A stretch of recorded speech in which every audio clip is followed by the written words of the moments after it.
Hello friends, हम लोग उपस्थित हैं SCERT के क्लास में। 6th क्लास का इतिहास अभी हम लोग पढ़ रहे हैं। 6th क्लास का अभी हम लोग इतिहास पढ़ रहे हैं और आज हमारा अध्याय हो जाएगा चौथा अध्याय है ना। तो हम लोग प्रारंभ करेंगे।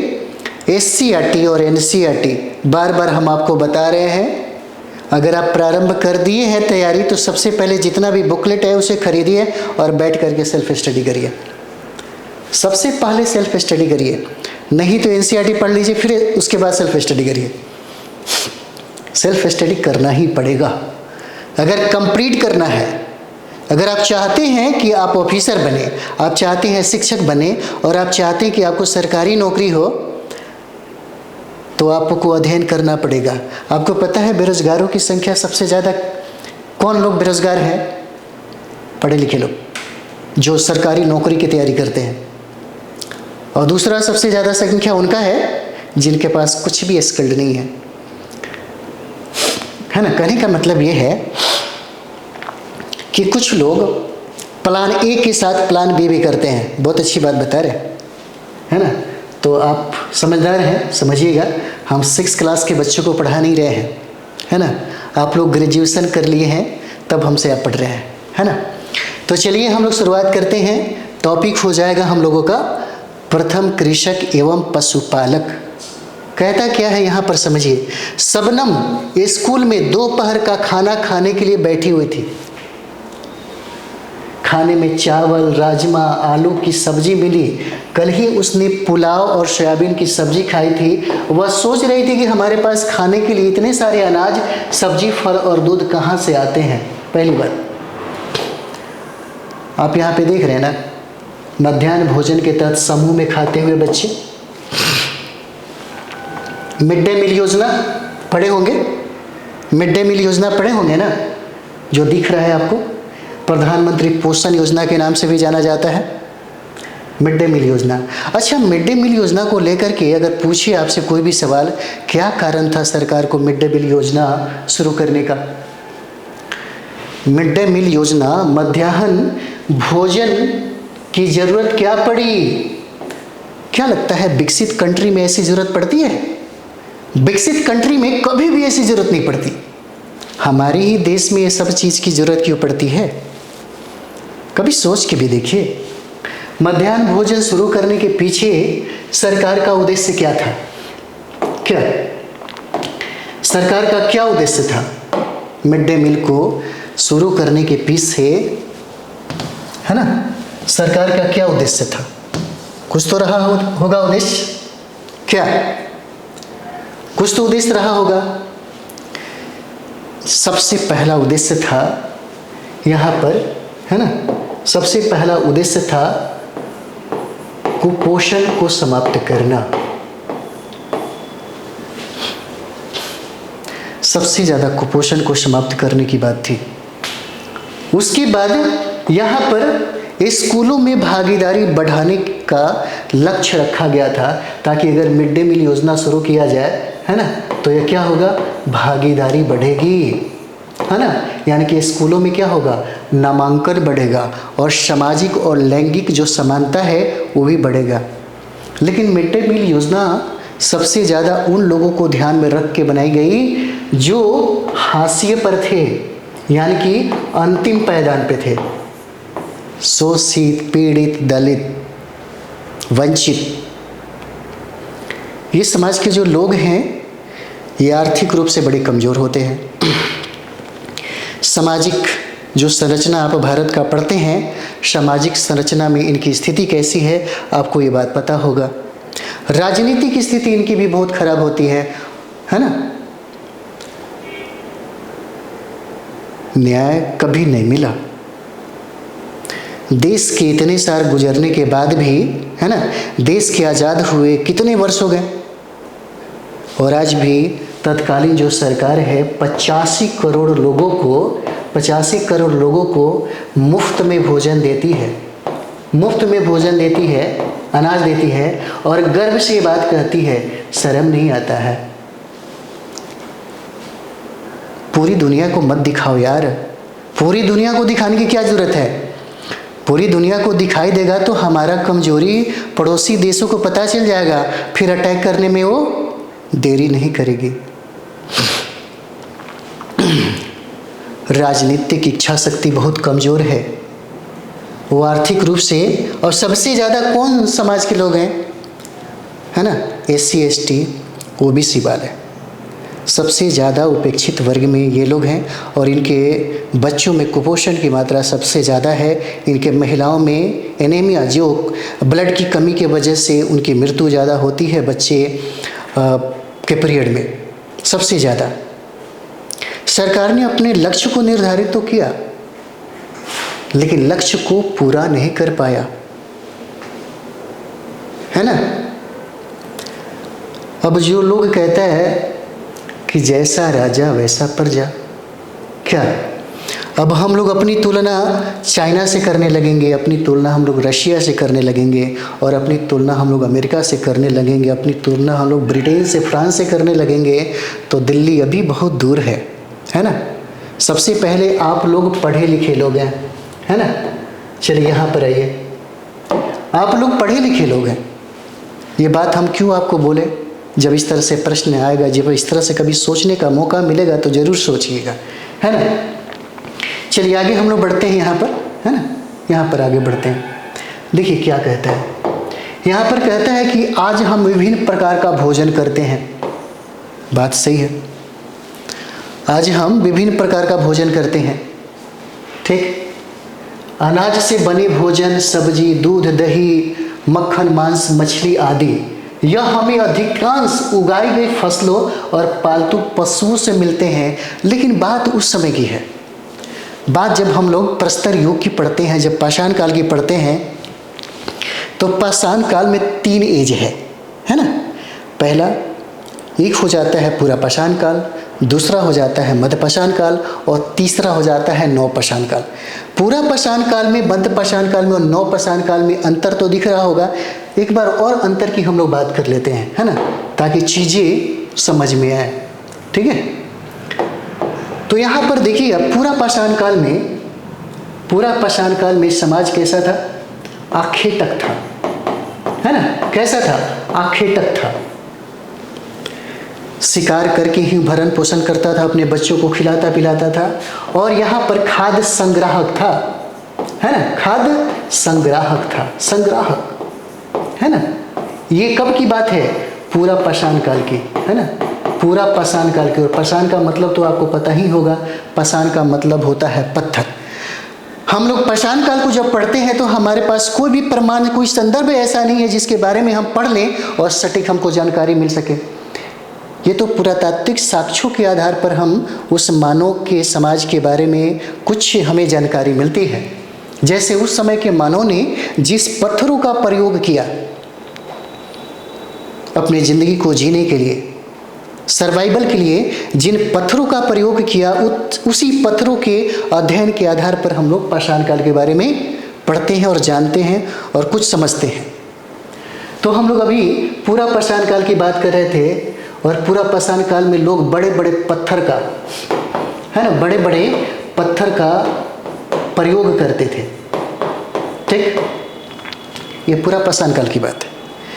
जैसे ही हम लोग मध्य पाषाण काल में आते हैं, है ना, मध्य पाषाण काल में जब हम लोग आते हैं यहाँ पर, तो मध्य पाषाण में आखेटक तो रहता ही है, आखेटक यहाँ पर रहता है। ये समाज जो है आखेटक रहता है, लेकिन एक चीज़ जुड़ जाता है, वो है पशुपालन। यहाँ पर क्या है, पशुपालन जुड़ जाता है। लेकिन जब हम लोग नव पाषाण काल में आते हैं, जब हम लोग नव पाषाण काल में आते हैं, तब यहाँ पे ये सब चीज़ें खत्म हो जाता है, और यहाँ पे होता है खाद्य उत्पादक, है ना, खाद्य उत्पादक हो जाता है। मेरी कहने का मतलब है कि अभी वर्तमान में साइंस बहुत ज़्यादा डेवलप हो गया। साइंस की तो बात छोड़िए, आपका दिमाग बहुत विकसित हो गया। आपका दिमाग क्या है, बहुत विकसित हो गया, जो चाहिए सो विकसित हो गया, है ना। पहले के समय में न कोई लव लेटर था, है ना। सोच के देखिए, मैं वहाँ तक पहुँचाना चाहता हूँ, है ना, जहाँ तक हमारा भारत एक अध्यात्म वाला देश रहा है ना।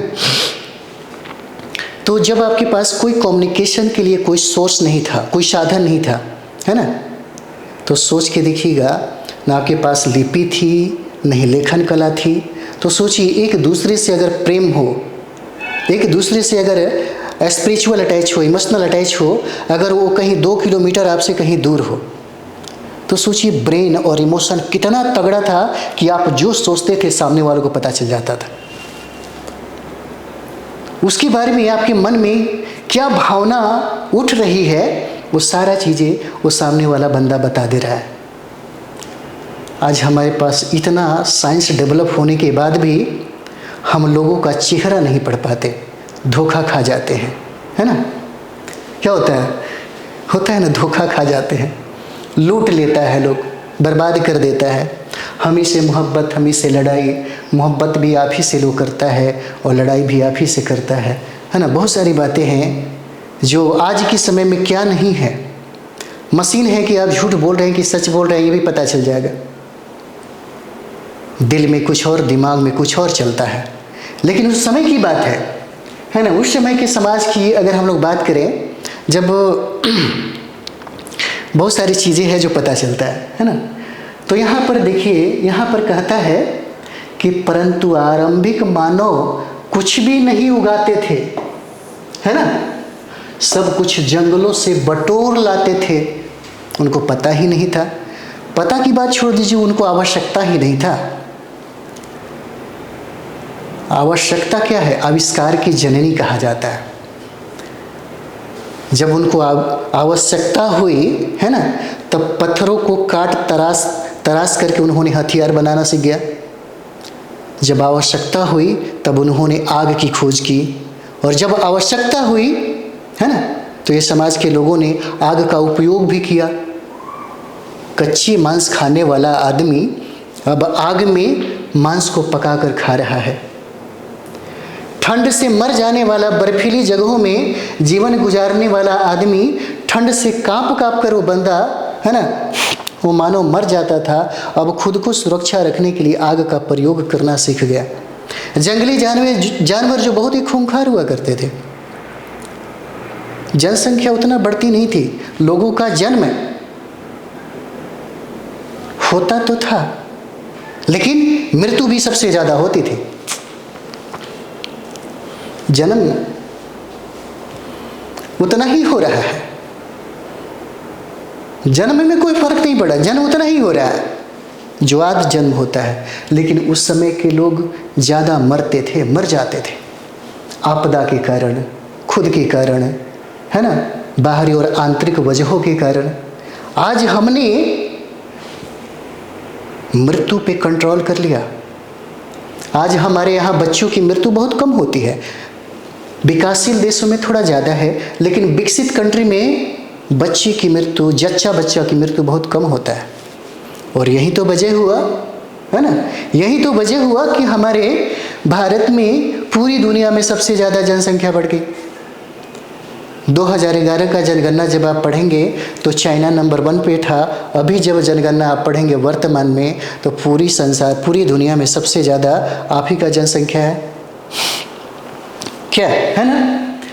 तो यहाँ पर कहता है कि उस समय आवश्यकता की बात हो रही थी। और आगे देखिए, इसमें जानवरों का शिकार और कंदमूल एवं फलों को इकट्ठा करने के तरीके शामिल थे, जो शिकारी और खाद्य संग्राहक लोग लाखों सालों से जंगली फल और अनाज बटोरते थे। देखिए, फैक्ट हम यहाँ भी बता सकते थे, लेकिन अगर आप तैयारी यूपीएससी का कर रहे हैं, आप तैयारी बीपीएससी का कर रहे हैं, आप तैयारी जेपीएससी का कर रहे हैं, आप तैयारी राजस्थान पीसीएस का कर रहे हैं, उत्तर प्रदेश पीसीएस का कर रहे हैं, तब हमारा क्लास आपको सबसे ज़्यादा फायदा पहुंचाएगा। जब आप मेंस लिखने जाएंगे, है ना, पीटी तो कुछ भी नहीं है, पीटी तो 3 महीना 90 दिन, है ना, जिस तरीके से हम आपको बोलेंगे 71 बीपीएससी में आप आइएगा, है ना, 71 बीपीएससी में 90 दिन की तैयारी में आपका, अगर एनसीईआरटी एक बार पढ़ा हुआ है तब की मैं बात बता रहा हूँ, एनसीईआरटी और एससीईआरटी एक बार अगर आप पढ़े हैं तो 3 महीना में आपका पीटी का तैयारी हो जाएगा। पीटी निकाल लेने से क्या लगता है, मेंस हो जाएगा। मेंस के लिए आपकी बौद्धिक एनालिसिस, लेखन कला सबसे इम्पोर्टेंट है। बौद्धिक, व्यवहारिक, वो सारी बातें हम लोग यहाँ पर इसलिए कर रहे हैं, आपसे वार्तालाप इसीलिए हो रही है ताकि आपका बौद्धिकता जो है ना, आप सोचिए एनसीईआरटी और एससीईआरटी में पावर बहुत है भाई, बहुत पावर है। इसको अपने गर्लफ्रेंड, अपने बॉयफ्रेंड की लेटर की तरह पढ़िए। हर शब्दों का अलग अलग मायने निकालिए, हर शब्दों का आशय अलग अलग। भले सामने वालों ने गाली दे करके गुस्सा में ही क्यों ना लिखा हो, लेकिन आप उसका मतलब अलग अलग प्रकार के निकाल रहे हैं। क्योंकि एनसीईआरटी में एक लोगों का ब्रेन नहीं लगा है। एनसीईआरटी शोध और रिसर्च का सब्जेक्ट हो जाता है, इसमें बहुत सारे लोगों का ब्रेन लगा हुआ है एनसीईआरटी और एससीईआरटी लिखने में। इसलिए एक शब्दों पे हमारे प्रोफेसर थे, हम लोग जहाँ पे जाते थे हिंदी साहित्य पढ़ने के लिए, यहाँ तक कि हम लोग दिल्ली में जब इतिहास पढ़ते थे तो हर एक शब्द पे वो 4-4 घंटा बोल सकते थे। इतनी कैपेसिटी, समझिए कि दिन भर बोल सकते थे, इतनी कैपेसिटी थी, इतना ज्ञान था उनके पास, है ना। चलिए आगे हम लोग बढ़ते हैं।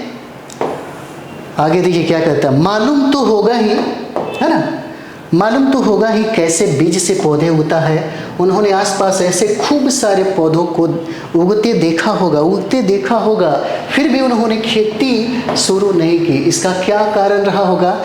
जिन लोगों ने खेती शुरू की उनको क्या ज़रूरत पड़ी कि वे खेती करने लगे, इन बातों की पक्की जानकारी तो नहीं, फिर भी उन दिनों के जो निशान और सबूत मिले हैं उनसे हम कुछ अनुमान लगा सकते हैं। और खेती की शुरुआत देखिए, समझ में आ गया होगा। नेक्स्ट हम देखते हैं, कृषि के आरंभ होने का मतलब था कोई भी अनाज ऐसे स्थान पर उपजाया जाना जहां वह अपने आप नहीं उगता हो।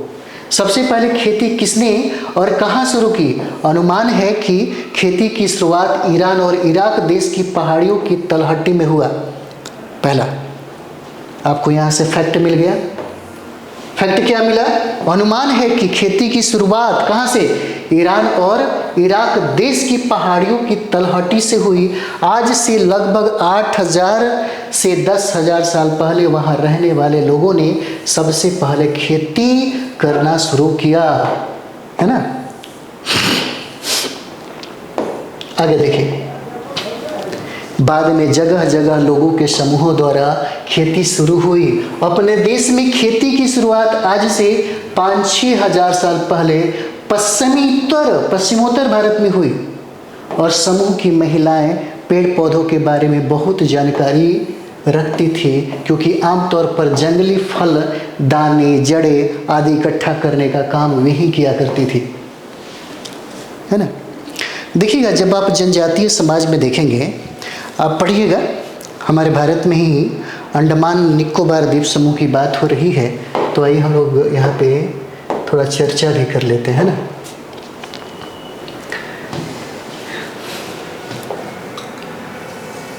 आप पहले ये देखिए, ये जनजाति